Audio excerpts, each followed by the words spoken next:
Hey, guys and girls, and welcome to the Best Better podcast, where we dive into the heart of what makes our communities and lives vibrant.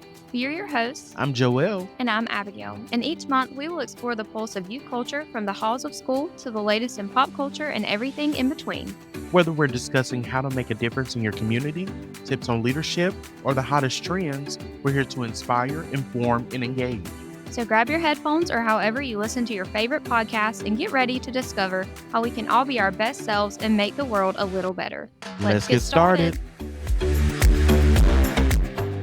All right, welcome back to the Best Better podcast. I'm one of your hosts. I'm Joel. And I'm Abigail. And today we have some wonderful guests with us today. So we're going to give them a moment to introduce themselves.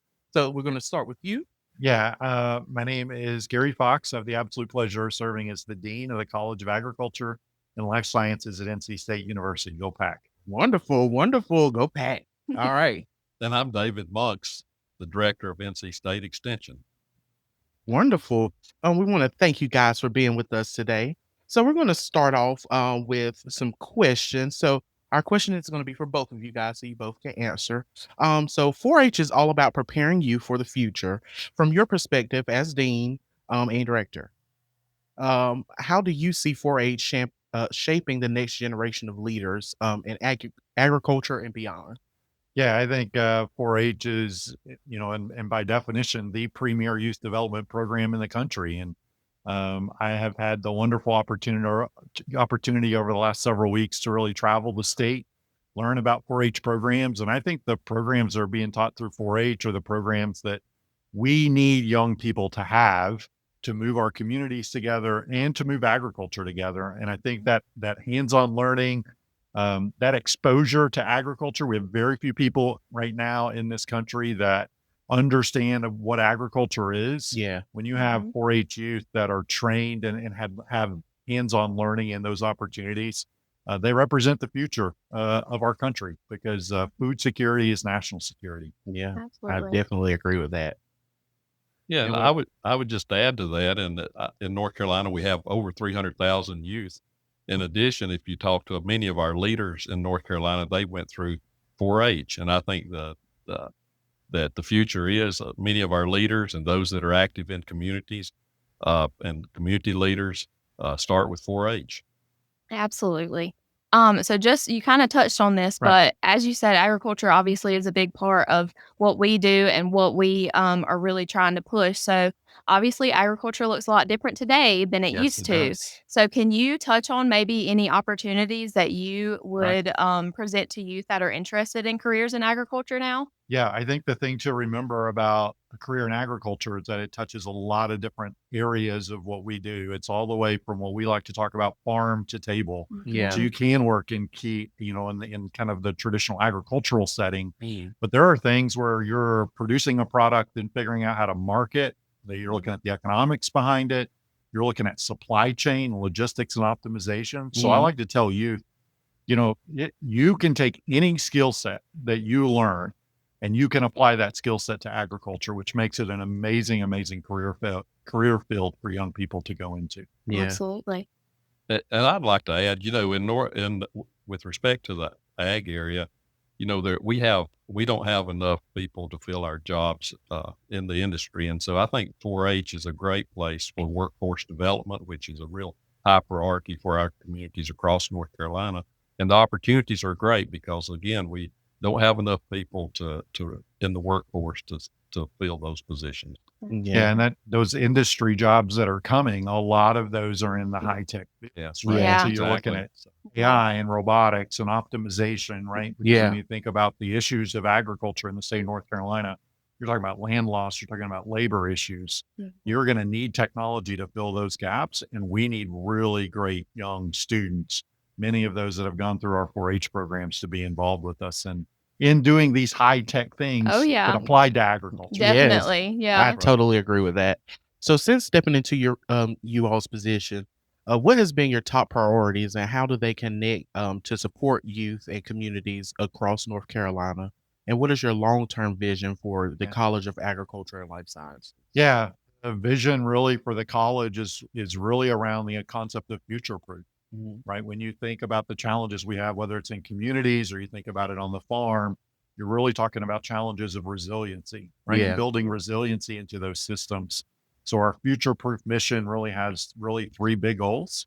One of those is workforce development. And Mhm. 4-H is right at the top of what we want to focus on with regard to workforce development.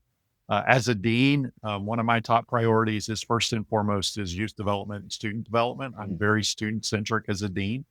The second one is to drive resiliency through innovation. And we just talked about that, right? Yeah. So how do you take all this new technology that a lot of other industries have adopted, and how does agriculture start to adopt those new technologies? And how do we push on the forefront of what we're doing, right? We just launched here just recently at NC State a new genome editing center in the college. So we're going Ooh. to start actually doing gene editing and actually creating hybrids for different crops, different ornamentals, different horticultural That crops, is cool. That is which awesome. is using the latest and greatest Yeah. technology, but pushing our ag industry forward.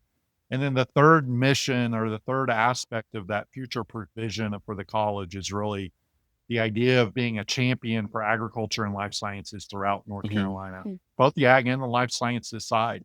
We really feel like the College of Ag and Life Sciences is at the center or the hub of everything that happens within agriculture and life sciences. Yeah. That's That's awesome. amazing. Can And- you touch on that? Yeah. Sure, I'd love to touch on that just briefly. One of the things that really my vision is for 4-H and FFA, in addition to internships in the college, through it, maybe extension even, because having the opportunity for those youth to really work with our county offices so that they get ideas what opportunities are available. I think some of those things we really want to focus on, and I think I think the data is in that with 4-H, and those youth that go through 4-H really have the opportunity and can see the opportunity of success, both in community colleges, in the 4-year universities, and then also in the workforce. I think it's very clear, and so I really look forward to that. Definitely. We have had, I think 2 or 3 summers in a row, we had an NC State intern come and Nice. work with us and help us with our summer programming, and it was a great experience for us, but also for them, Yeah. seeing them now having moved on to the workforce. Right. Yeah. They're, working with youth. Yeah. So, it's good to Sure. know that we made that impact. And kinda leading off on that, I would love either of you to share. I know when I was younger, I can immediately think of some people that really had a big impact on my life and my journey. Is there anybody for either of you that kinda had that when you were younger? Yeah, it was, really part of the youth development programs that I went Mhm. through, right? So I was not in 4-H, but I was heavily involved in FFA. And Yeah. it was my ag teacher in FFA that really said, hey, you're interested in agriculture. You should really think about going to college and pursuing an advanced degree. I was a first generation college student. So my parents and my brothers didn't go to college. And Mhm. so if it had not been for him, like encouraging me to go to school and to pursue a higher education, but then you get into the university setting, and then so many people just start opening doors. Mhm. My mentor today is still somebody that was my undergraduate research advisor when I was an undergraduate student. And, you just, as you go through your career, you make connections and you make networks that just start to open doors for you. And I think that's the great thing about 4-H, right? Yeah, You are Absolutely. you're creating those connections, and those connections again are going to open a door that you may never have thought could have been Oh, open yeah. for you. And that's the reason why I'm the dean today. Yeah. Yeah. That's awesome. Yeah. And for me, it was our extension agent who happened to be my neighbor growing up, and I can still remember some of the interaction when I was about 8 or 10 years old, somewhere around that, and looking at demonstrations on our farm, as a youth, seeing that and being involved with them all the way from being a farmer and then also getting ready to go to the university. I traveled with him to the university and made that contact. He was very helpful in doing that, and I really look back at what the impact he had on my life, which was generational, I believe. And so it allowed me to get to where I am today as the director. So That's cool. amazing. Literally full circle. Yes. That is so cool. Right, exactly. So here on the Best Better podcast, we like to end our podcast off with a mindful moment where we give a pearl of wisdom to our viewers and listeners. Yeah. So if you could give a piece of advice to a 4-H member who is just starting to think about their future, what would it be? Yeah, I think, especially relative to the position that I am in as a leader at NC State and a leader for the College of Ag and Life Sciences, I guess it maybe one of those would just be about leadership and the idea that you don't need a leadership role to be a leader, Mhm. right? There are lots of opportunities for you to step up, to contribute to your 4-H club, to contribute to your community, to contribute to your organization. And you don't need a title to do that. No. Identify something that you're passionate about, identify an opportunity for you to give back. And what I guess, and tied into that is a challenge that I've offered to the entire College of Ag and Life Sciences at NC State, and that's to be a disruptor for good. A disruptor for good is not a destructor. You don't take things apart and leave them apart, Yeah. but you identify things that can be made better and you put them back together in a better way. And so if Cool. you can I do like that, that. you don't need a title to do that. We all can be disruptors for good. I That's- love that. I would just add, look for all the opportunities that are available for you, and also just ask yourself, why not me? Those are both very good, Yes. very good pearls of wisdom. And as always, thank you for watching the Best Better podcast. Again, I'm your host, Joel. And I'm Abigail, and thank you so much for joining us today. Absolutely. Thank Thank you. you. Thank you. Thank you.